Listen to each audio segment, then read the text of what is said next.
Hi everyone, Jessica here, your Facebook advertising expert. Now this week's tip, depending solely on organic reach simply won't grow our businesses. Now what I mean by organic reach, I mean people who see our business page posts for free. As we all well know, unless people are actively commenting, clicking and sharing on a Facebook post, it's unlikely that our business's post will be seen by many people or go viral.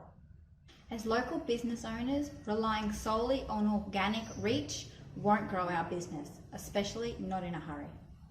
Unless you have the time and patience to really participate in Facebook groups where your ideal client hang out and you're providing really good value and creating meaningful relationship and connections, growing your business using the organic reach ain't gonna happen.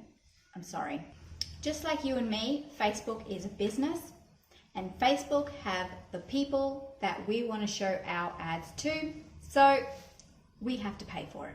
Now you can go ahead on your phone and quickly click the boost button, feel good about it for a little while, get a few extra likes, comments and shares, but are those likes, comments and shares going to really grow your business?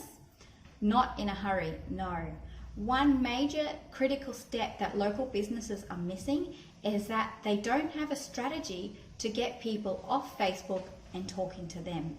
If you're not sure where to start on how to create your own Facebook strategy that encourages people to get off Facebook and talking to you, I highly recommend you download my ebook.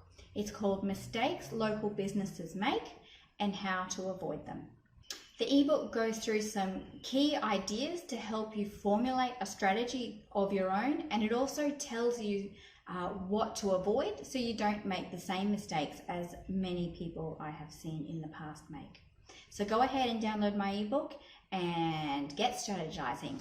Until next week, everyone.